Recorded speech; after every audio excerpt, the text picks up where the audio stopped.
Shalom, salam sejahtera untuk kita semua. Assalamualaikum warahmatullahi wabarakatuh. Om Swastiastu, Namo Buddhaya, salam kebajikan.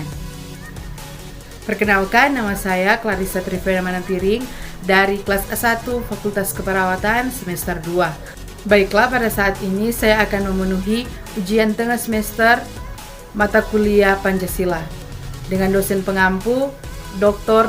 Anda Debbie Ciharende, MSI. Saat ini saya akan menjelaskan tentang konsep urgensi pendidikan Pancasila dan konsep urgensi Pancasila sebagai dasar negara.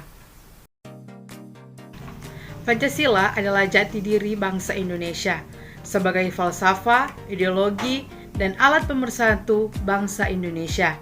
Pancasila merupakan pandangan hidup dasar negara dan pemersatu bangsa Indonesia yang majemuk. Mengapa begitu besar pengaruh Pancasila terhadap bangsa dan negara Indonesia? Kondisi ini dapat terjadi karena perjalanan, sejarah, dan diversitas keberadaan bangsa Indonesia seperti keragaman suku, agama, bahasa daerah, pulau, adat istiadat, kebiasaan budaya, serta warna kulit jauh berbeda satu sama lain tetapi mutlak harus dipersatukan.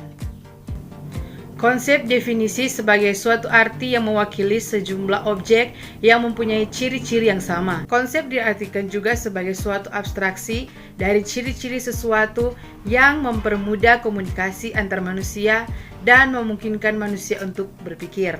Pengertian konsep yang lain adalah sesuatu yang umum serta representatif, intelektual, yang abstrak dari suatu situasi, suatu objek atau peristiwa, suatu akal pikiran, suatu hal atau gambaran mental. Suatu konsep adalah elemen dari preposisi, seperti kita adalah elemen dari kalimat.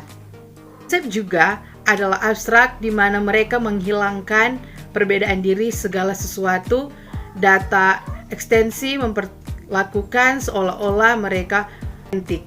Konsep adalah universal di mana mereka bisa diterapkan secara merata untuk setiap ekstensinya tanpa adanya pengecualian. Konsep pendidikan Pancasila. Pancasila sebagai dasar negara dan pedoman bangsa Indonesia pastinya memiliki konsep yang sesuai dengan keadaan bangsa sehingga dibentuklah Pancasila. Mulai dari keadaan hubungan sosial yang terjadi baik-baik sehingga ke hubungan sosial yang negatif yang nantinya diharapkan Pancasila dapat menjadi landasan untuk melakukan setiap hal, terutama dalam kehidupan bermasyarakat seperti gambar yang boleh kita lihat. Hubungan sosial yang baik terjalin karena kesatuan dan persatuan, dan hubungan sosial yang negatif terjadinya perpecahan. Konsep pendidikan Pancasila. Pancasila sebagai bagian dasar negara dan pedoman bangsa Indonesia. Mulai dari keadaan hubungan sosial yang baik, hubungan sosial yang negatif, yang nantinya diharapkan Pancasila dapat menjadi landasan untuk melakukan setiap hal, terutama dalam kehidupan bermasyarakat. Hal yang cukup memprihatinkan bahwa di kalangan mahasiswa, pengetahuan tentang Pancasila sedemikian terbatas, mulai dari segi akses tentang pendidikan Pancasila, namun juga pemahaman secara mendalam tentang nilai-nilai Pancasila yang sesuai dengan kapasitas seorang mahasiswa. Dari situ muncul persoalan lagi di mana nilai-nilai dan esensi dari Pancasila telah dipolitisi untuk kepentingan pihak tertentu dengan memanfaatkan sifat idealis mahasiswa yang ditunjang dengan terbatasnya pengetahuan mereka tentang nilai-nilai Pancasila. Inilah yang menyebabkan banyak aksi protes yang menggunakan Pancasila sebagai landasan atau sebagai alasan. Sehingga peran mahasiswa yang seharusnya menjadi problem solver malah menambah permasalahan dengan aksi atau aktivitas yang berbau politik dan kepentingan dari pihak tertentu. Pengertian Pancasila.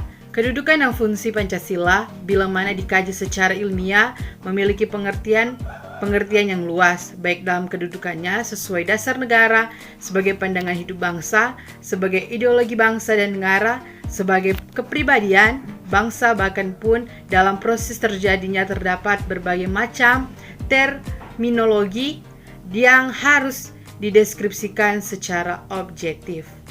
Urgensi pendidikan Pancasila. Berkaitan dengan urgensi pendidikan Pancasila di perguruan tinggi, yaitu seberapa jauh pentingnya pendidikan Pancasila bagi mahasiswa dilaksanakan di perguruan tinggi. Sebelum membahas lebih jauh, akan dibahas terlebih dahulu mengenai hakikat Pancasila. Memahami hakikat Pancasila berarti memahami makna Pancasila. Artinya dalam kehidupan berbangsa dan bernegara, bahwa Pancasila mempunyai fungsi dan peran tersendiri. Sudah jelas Pancasila dasar negara. Namun di samping itu, Pancasila mempunyai pandangan hidup sebuah tanpa lahir dari Pancasila, nilai-nilai yang dimiliki bangsa itu sendiri, yang diyakini kebenarannya dan menimbulkan tekad untuk diwujudkan.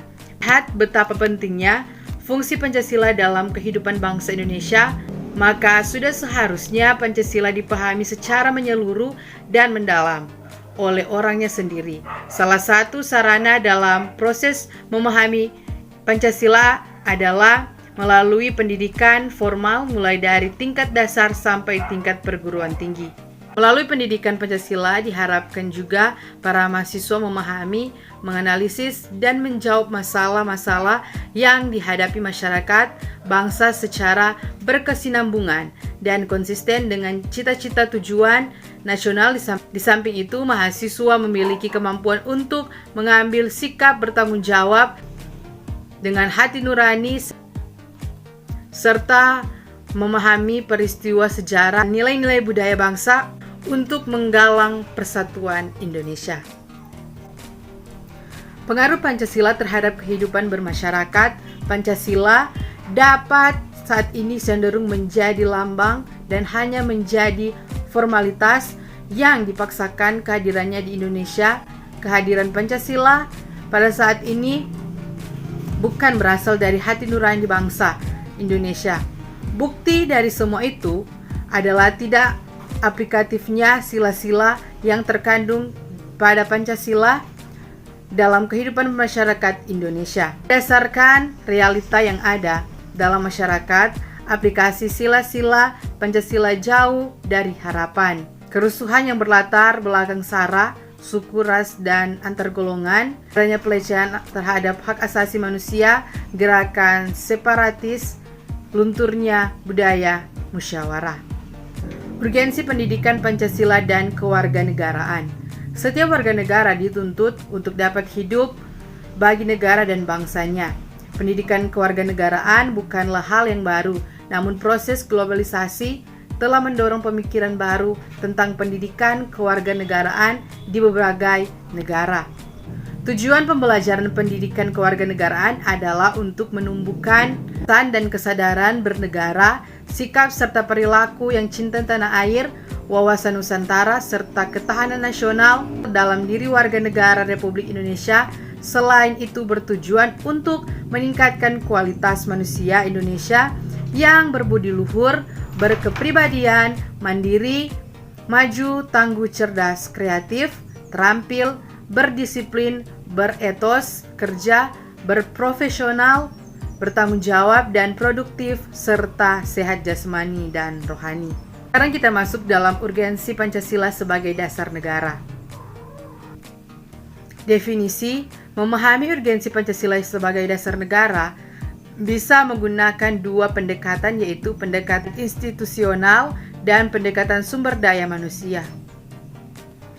Pendekatan institusional adalah membentuk dan menyelenggarakan negara yang berdasarkan pada nilai-nilai Pancasila hingga negara Indonesia dapat mewujudkan tujuan negara atau terpenuhinya kepentingan nasional. Sementara itu, pendekatan sumber daya manusia terdapat pada dua aspek, yaitu orang-orang yang menjalankan pemerintahan dengan cara melaksanakan nilai-nilai Pancasila secara murni dan konsekuen di dalam mengemban tugas dan bertanggung jawab sehingga kebijakan negara akan menghasilkan kebijakan yang mengedepankan kepentingan rakyat. Dari definisi dibagi menjadi dua aspek, yaitu fungsi dan penjelasan. Fungsi Pancasila sebagai dasar negara.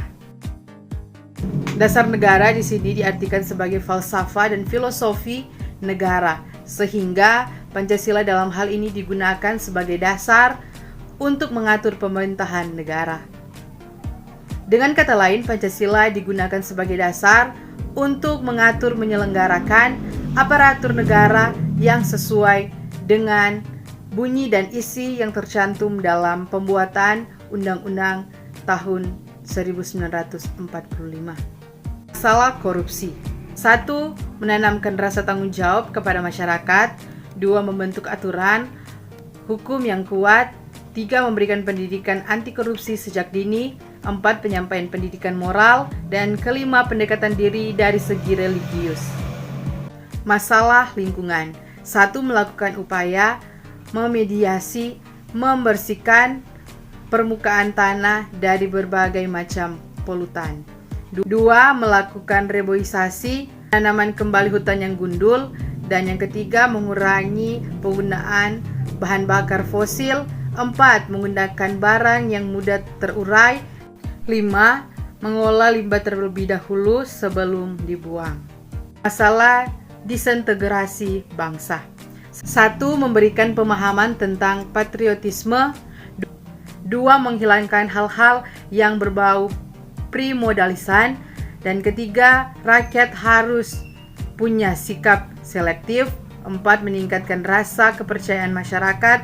Dan yang kelima, melawan berbagai gerakan separitas.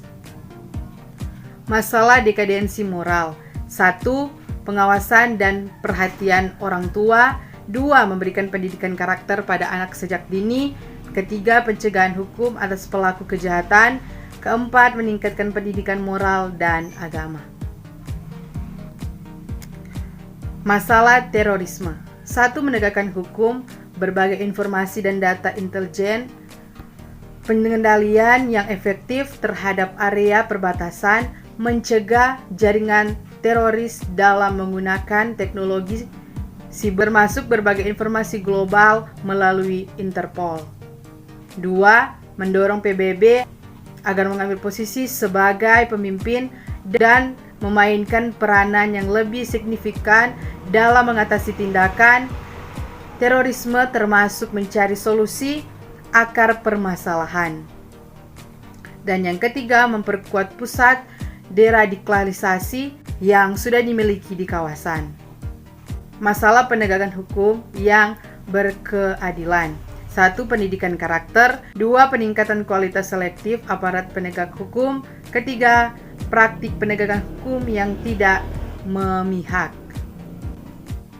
Masalah kesadaran pajak. 1. Melakukan sosialisasi. 2. Memberikan kemudahan dalam segala hal pemenuhan kewajiban perpajakan dan meningkatkan mutu pelayanan kepada wajib pajak. 3. Meningkatkan citra good governance. Sekian penjelasan dari saya. Shalom, salam sejahtera untuk kita semua. Assalamualaikum warahmatullahi wabarakatuh. Om Swastiastu, Namo Buddhaya, salam kebajikan.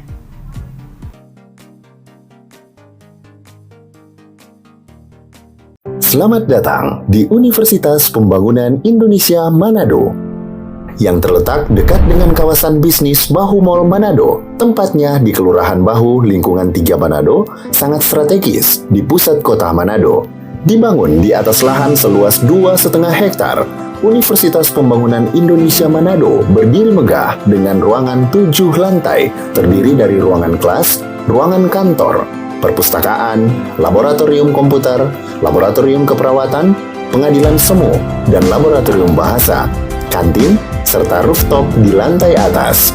Universitas Pembangunan Indonesia Manado memiliki 6 fakultas dengan program studi, yaitu Fakultas Pertanian, Prodi Agribisnis, Fakultas Hukum, Prodi Hukum, Fakultas Teknik, Prodi Teknik Elektro dan Teknik Sipil, Fakultas Ilmu Sosial Ilmu Politik, Prodi Ilmu Politik, Fakultas Sastra, Prodi Sastra Inggris, Fakultas Keperawatan, Prodi Ilmu Keperawatan, dan Profesi Nurse. Didukung oleh sumber daya manusia yang berkompeten dan tersertifikasi, Universitas Pembangunan Indonesia Manado memiliki dosen dan tenaga kependidikan dengan latar belakang S2 dan S3 lulusan dalam dan luar negeri. Proses belajar mengajar dilaksanakan dengan teknologi informasi merujuk perkembangan dunia modern saat ini, dilakukan dengan sistem e-learning dan sistem ujian online atau ULAIN. Hasil tracer student Universitas Pembangunan Indonesia Manado dan fakultas menyebutkan lulusan UNPI sudah tersebar di dalam dan luar negeri.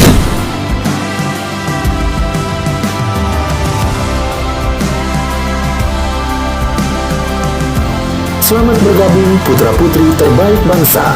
Kembangkan dirimu, raih cita-citamu setinggi bintang di langit. Kami siap menghasilkan generasi terbaik dan pemimpin di masa depan.